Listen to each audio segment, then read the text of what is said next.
ഇന്ന് നമ്മൾ ഡിസ്കസ് ചെയ്യാൻ പോകുന്ന കൊളസ്ട്രോളിൻ്റെ മാനദണ്ഡങ്ങളും ഏത് ലെവലിൽ ഏത് പ്രായത്തിലാണ് കൊളസ്ട്രോൾ ചെക്ക് ചെയ്യേണ്ടതും ട്രീറ്റ് ചെയ്യേണ്ടതിനെ പറ്റിയാണ്.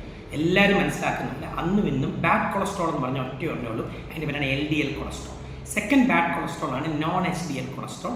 മൂന്നാമത്താണ് ട്രൈഗ്ലിസറൈഡ്. അപ്പോൾ ഫസ്റ്റ് നമ്മളെല്ലാം അറിയേണ്ടത് ചീത്ത cholesterol LDL first priority 70 താക്കുക. non-HDL cholesterol എന്ന് വെച്ചാൽ ഗുഡ് കൊളസ്ട്രോൾ ഒഴിച്ചുള്ള എല്ലാം ഒരുമിച്ചുള്ളതാണ് non-HDL കൊളസ്ട്രോൾ 80 താത്ത് വെക്കുക. ട്രൈഗ്ലിസറൈഡ് ഒരു 150 താത്ത് വെക്കുക. പണ്ട് നമുക്കെല്ലാം അറിയേണ്ടത് നമ്മളെല്ലാം കൊളസ്ട്രോൾ ചെക്ക് 40-50 വയസ്സുള്ള ആൾക്കാർക്ക് ഹാർട്ട് അറ്റാക്ക് വന്നതിന് ശേഷമാണ്. ഇപ്പോഴത്തെ ACC/AHA ഗൈഡ് ലൈൻസിൽ ഏത് ഏജ് തൊട്ട് കൊളസ്ട്രോൾ ചെക്ക് ചെയ്ത് തുടങ്ങണം. അമേരിക്കൻ ഗൈഡ് ലൈൻസ് പറഞ്ഞാൽ 10 വയസ്സ് കഴിഞ്ഞ എല്ലാ ആൺകുട്ടിയും പെൺകുട്ടിയും 5 വർഷത്തിലൊക്കെ കൊളസ്ട്രോൾ ചെക്ക് ചെയ്തിരിക്കണം.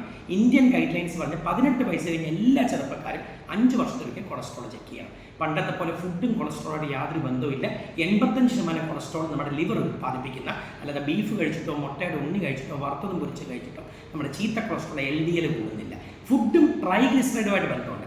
ബീഫ് കഴിച്ചാലും മട്ടൺ കഴിച്ചാലും ഓയിൽ ഫ്രൈ കഴിച്ചാലും മദ്യം കഴിച്ചതിനോട് പുകവലി ഇതെല്ലാം ചെയ്താൽ ട്രൈഗ്ലിസറൈഡ് കൂടും. പക്ഷേ ഹാർട്ട് അറ്റാക്ക് ഉണ്ടായിരുന്ന LDL കൊളസ്ട്രോളും ഫുഡുമായിട്ട് ബന്ധമേ ഇല്ല. 250 ഒരു വ്യക്തിക്ക് LDL കൊളസ്ട്രോൾ കൂടുന്നത് തന്നെ ജനറ്റിക് ആയിട്ടുള്ള ഫെമിലിയൽ ഹൈപ്പർ കൊളസ്ട്രോളിൻ്റെ ഹെട്രോസൈഗസ് കാരണം. അതുകൊണ്ടാണ് 10 വയസ്സ് കഴിഞ്ഞ എല്ലാ ആണും പെണ്ണും 5 വർഷത്തേക്ക് കൊളസ്ട്രോൾ ചെക്ക് ചെയ്യാൻ പറയുന്നത്. തിരിച്ച് നമുക്കറിയുന്നത് ആരൊക്കെ കൊളസ്ട്രോളിന് ചികിത്സ എടുക്കണം. എപ്പോഴും ഒരു ഡോക്ടർ കൊളസ്ട്രോളിന് മരുന്നായ സ്റ്റാറ്റിൻ എഴുതിയ പലപ്പോഴും ആൾക്കാർ ഒരു 3-6 മാസം കഴിച്ചിട്ട് പറയും, ഡോക്ടറെ ഇനി മരുന്ന് കഴിക്കേണ്ട ആവശ്യമുണ്ടെങ്കിൽ വ്യായാമം നിർത്താമെന്ന് പറയും. പലപ്പോഴും കൊളസ്ട്രോളിന് മരുന്നായ സ്റ്റാറ്റിൻ ലൈഫ് ലോങ് എടുക്കുന്നത് ഹാർട്ട് അറ്റാക്ക് വന്നതിന് ശേഷം. സോ ഇപ്പോഴത്തെ മാനദണ്ഡങ്ങൾ പറയാം 4 തരക്കാരാണ് ജീവിതകാലം മുഴുവൻ LDL കൊളസ്ട്രോൾ കുറയ്ക്കുന്ന സ്റ്റാറ്റിൻ എടുക്കുന്നത്. നമ്പർ 1, ഹാർട്ട് അറ്റാക്ക് വന്ന എല്ലാ വ്യക്തിയും ചീത്ത കൊളസ്ട്രോൾ LDL 55 താഴെ വെക്കാൻ വേണ്ടി സ്റ്റാറ്റിൻ 20, 40, 80 ഏത് മില്ലിഗ്രാം ആണ് എടുത്തിരിക്കുന്നത്. നമ്പർ 2, എല്ലാ പ്രമേഹ രോഗിയും പ്രമേഹ പൂർവ്വാവസ്ഥയായ പ്രീ ഡയബറ്റിസ് ഉണ്ട്. പ്രീ ഡയബറ്റിസ് 40 വയസ്സ് കഴിഞ്ഞ എല്ലാ വ്യക്തികളും ചീത്ത കൊളസ്ട്രോൾ 70 താക്കാൻ സ്റ്റാറ്റിൻസ് എടുക്കണം. ഇപ്പോഴത്തെ 4 പേരും മസ്റ്റായിട്ട് കൊളസ്ട്രോളിൻ്റെ എടുക്കേണ്ടത് ഹാർട്ട് അറ്റാക്ക് വന്നവർ LDL 55 താക്കുക. ഇപ്പോഴത്തെ റൂൾ സ്റ്റാറ്റിൻസ് at 40, 40 വയസ്സ് കഴിഞ്ഞ് ഡയബറ്റിസോ പ്രീ ഡയബറ്റിസോ ഉള്ളവർ ചീത്ത കൊളസ്ട്രോൾ 70 താത്ത് വെക്കുക. നമ്പർ 3, നമുക്കെല്ലാം അറിയാം LDL കൊളസ്ട്രോൾ 190 കൂടുതൽ 6 വയസ്സിൽ കണ്ടാലും 8 വയസ്സിൽ കണ്ടാലും LDL 190 കൂടുതലാണ്. അത് ജനറ്റിക് ഹൈപ്പർ കൊളസ്ട്രോളിന് അവരെല്ലാം സ്റ്റാറ്റിൻ എടുക്കണം. സപ്പോസ് ഒരു വ്യക്തി വന്ന് പറയുന്നത്, ഡോക്ടറെ എനിക്ക് ഷുഗർ ഇല്ല, എന്നെ സംബന്ധിച്ച് എൻ്റെ LDL കൊളസ്ട്രോൾ 130 ഉള്ള എൻ്റെ LDL, എനിക്ക് ഹാർട്ട് അറ്റാക്ക് വന്നിട്ടില്ല. 20 വയസ്സുള്ള ഒരു വ്യക്തി പറഞ്ഞു, പക്ഷേ എൻ്റെ അച്ഛന് അറ്റാക്ക് വന്നിട്ടുണ്ട്, എൻ്റെ അച്ഛൻ്റെ സഹോദരങ്ങൾക്കോ ബാക്കി വന്നിട്ടുണ്ട്, എനിക്ക് കൊളസ്ട്രോൾ മരുന്ന് എടുക്കേണ്ട ആവശ്യമുണ്ടോ ഇല്ലയോ. 3 തരക്കാർക്ക് കൊളസ്ട്രോൾ ലൈഫ് ലോങ് എടുക്കുന്നത് എപ്പോഴും മനസ്സിലാക്കണം. ഹാർട്ട് അറ്റാക്ക് വന്നവർ, ഡയബറ്റിക് പ്രീ ഡയബറ്റിക് 40 വയസ്സ് കഴിഞ്ഞവർ, LDL കൊളസ്ട്രോൾ 190 കഴിഞ്ഞവർ, 110, 120. നമ്മൾ ലാബിൽ ചെല്ലുമ്പോൾ നോർമൽ LDL 0 to 100 എന്നെഴുതും. ഒരു വ്യക്തിക്ക് 110, 120, അവൻ മരുന്ന് എടുക്കണോ വേണ്ടിയോ അതറിയുന്ന 2 ടെസ്റ്റുകൾ ഇപ്പോൾ വന്നിട്ടുണ്ട്. അതാണ് പണ്ട് പറയുന്നത് കൊളസ്ട്രോൾ ബ്ലഡിൽ നോർമലായിരുന്നു, പക്ഷേ പയ്യൻ അറ്റാക്ക് കുഴഞ്ഞു വീണു. പലപ്പോഴും നമ്മളാണ് ഫുട്ബോൾ കളിച്ചുകൊണ്ടിരുന്ന 34 വയസ്സിലും കുഴഞ്ഞു വീണു. 18 വയസ്സിൽ ജിമ്മ് കളിച്ചുകൊണ്ടിരുന്നപ്പോൾ ജിം ഇൻസ്ട്രക്ടറോ ജിമ്മിൻ്റെ കൂടെ വർക്ക് ചെയ്യുന്ന 30 മിനിറ്റ് കഴിഞ്ഞ് കുഴഞ്ഞു വീണു. നമ്മളെല്ലാം അത്ഭുതപ്പെടും. ഇവരുടെ കൊളസ്ട്രോൾ പ്രൊഫൈൽ ബ്ലഡിൽ നോർമലാണ്, പുകവലിയില്ല, മദ്യപാനമില്ല, ഡയബറ്റിസ് ഇല്ല, 18-20 വയസ്സ് എങ്ങനെ ഹാർട്ട് അറ്റാക്ക് വന്ന് മരിച്ചു വീഴും. അതുകൊണ്ടാണ് ഇപ്പോഴത്തെ ഗൈഡ് ലൈൻസ് നമ്മൾ എപ്പോഴും ചെക്ക് ചെയ്യുന്ന LDLോ non-HDLോ ട്രൈഗ്ലിസറൈഡോ HDLോ മാത്രമല്ല 3 അതർ ഫാക്ടേഴ്സൂടെ കൊളസ്ട്രോളിൻ്റെ കൂടെ ഹാർട്ട് അറ്റാക്ക് വരുമോ ഇല്ലയോ എന്നറിയാൻ ചെക്ക് ചെയ്യണം. അതിൽ നമ്പർ 1 ആണ് ApoB. അതാണ് ഇപ്പോൾ എല്ലാവർക്കും ഹാർട്ട് അറ്റാക്ക് വരാത്തവരും ഡയബറ്റിസ് ഇല്ലാത്തവരും LDL 190 താഴെയുള്ളവരും കൊളസ്ട്രോളിന് മരുന്ന് കഴിക്കണോ വേണ്ടയോ 2 ബ്ലഡ് ടെസ്റ്റുകളും ഒരു ഹാർട്ടിൻ്റെ കാൽസ്യം സ്കോറിങ്ങോ. സോ നമ്പർ 1 ചെയ്യേണ്ട ബ്ലഡ് ടെസ്റ്റിന് പറയുന്നത് ApoB. അപ്പോലിപ്പോപ്രോട്ടീൻ B 80 കൂടുതലാണെങ്കിൽ അവരെല്ലാം സ്റ്റാറ്റിൻ എടുത്തിരിക്കണം.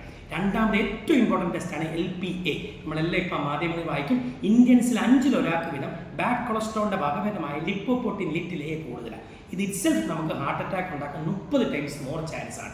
സോ ApoB നമ്മളെ സംബന്ധിച്ച് 80 കൂടിയാലും LPA 30 കൂടിയാലും HSCRP highly sensitive C reactive protein 1 കൂടിയാലും നമ്മൾ സ്റ്റാറ്റിൻ എടുത്തിരിക്കണം.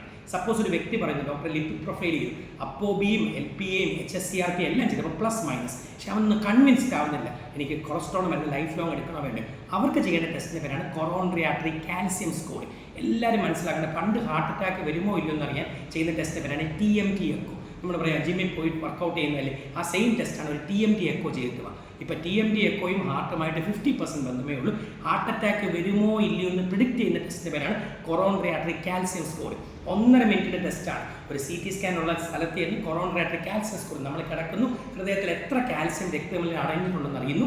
കൊറോണറി ആർട്ടറി കാൽസ്യം സ്കോറിൻ്റെ നോർമൽ വാല്യൂ 0 ആണ്. 0 കൂടി എനി വാല്യൂ 1 ആയിക്കോട്ടെ, 2 ആയിക്കോട്ടെ, 10 ആയിക്കോട്ടെ, 20 ആയിക്കോട്ടെ, അതുള്ളവർക്കും സ്റ്റാറ്റിൻ തെറാപ്പി എടുത്തിരിക്കും.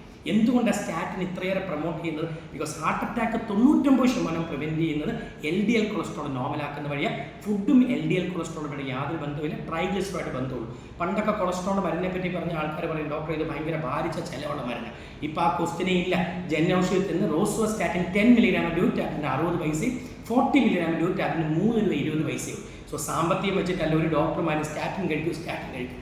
1 രൂപയുടെ മരുന്ന് ജൻ ഔഷധിയിൽ നിന്ന് 3 രൂപ 20 പൈസയുടെ സ്റ്റാറ്റിൻ ജൻ ഔഷധിയിൽ നിന്ന് 3 രൂപയ്ക്ക് വാങ്ങിച്ചിട്ട് പറയുന്ന ഡോക്ടറിന് എന്ത് ബെനിഫിറ്റ്? മനസ്സിലാക്കുന്നത് ഹാർട്ട് അറ്റാക്ക് വരാൻ 58% പേർക്കും കാരണം LDL കൊളസ്ട്രോൾ മാത്രം. പണ്ടത്തെ പോലെ ഫുഡ് കഴിച്ചിട്ടാണ് കൊളസ്ട്രോൾ, ബീഫ് കഴിക്കേണ്ട, മുട്ടയുടെ ഉണ്ണി കഴിക്കേണ്ട, വറുത്തതും പൊരിക്കേണ്ട ആ ക്വസ്റ്റ്യനേ ഇല്ല. ആണുങ്ങൾക്ക് പെണ്ണുങ്ങളെക്കാട്ടിലും ഹാർട്ട് അറ്റാക്ക് വരാൻ 22 times more chance.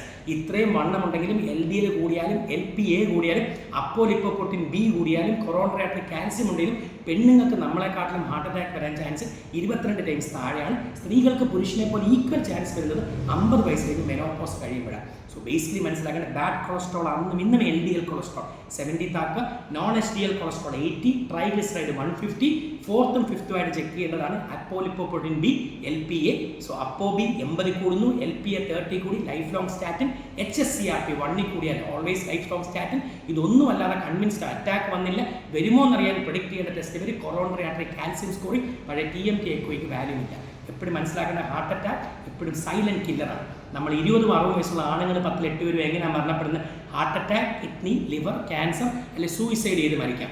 Heart attack ഒഴിച്ച് കിഡ്നി വന്നാലും ലിവർ ഫെയിലിയർ വന്നാലും ക്യാൻസർ വന്നാലും നമ്മൾ 5-6 വർഷം ജീവിച്ചിരിക്കും. പക്ഷേ ഹാർട്ട് അറ്റാക്ക് വന്നാൽ കുഴഞ്ഞു വീണ് മരിച്ചു. ഈ കുഴഞ്ഞു വീണ് മരിക്കുന്ന പലരും പുകവലിയുള്ളവരോ മദ്യപാനമുള്ളവരോ അമിത വണ്ണമുള്ളവരോ അല്ല, ഏറ്റവും ഹെൽത്തി ആയിട്ട് ജീവിക്കുന്നവർക്കാണ് ഇത് വരുന്നത്. അതുകൊണ്ടാണ് ഹെൽത്തി ആയിട്ട് വെളിയിൽ കണ്ടൊരു വ്യക്തിക്കും ബ്ലഡ് ചെക്ക് ചെയ്താൽ ചീത്ത കൊളസ്ട്രോൾ ഹൈ ആയിരിക്കും, LDL ചിലപ്പോൾ 130 140 ആയിരിക്കും, ചിലപ്പോൾ ചീത്ത കൊളസ്ട്രോൾ നോക്കുമ്പോൾ 100 താഴെ ആയിരിക്കും. പക്ഷേ അവൻ്റെ അപ്പോബിയോ LPO HSCRP അല്ല കാൽസ്യം സ്കോറിംഗ് ചെയ്താൽ അത് കൂടുതലായിരിക്കും. സോ ഇതാണ് ഇപ്പോഴത്തെ latest ACC/AHA guidelines. So always protect your heart and heart attack by preventing an LDL cholesterol going high and genetic factors cannot be corrected. So ആദ്യമേ നമ്മൾ കാൽസ്യം സ്കോറിംഗ് ചെയ്ത് heart risk ഉണ്ടോ ഇല്ലയോ എന്ന് കണ്ടുപിടിക്കുക. Thank U.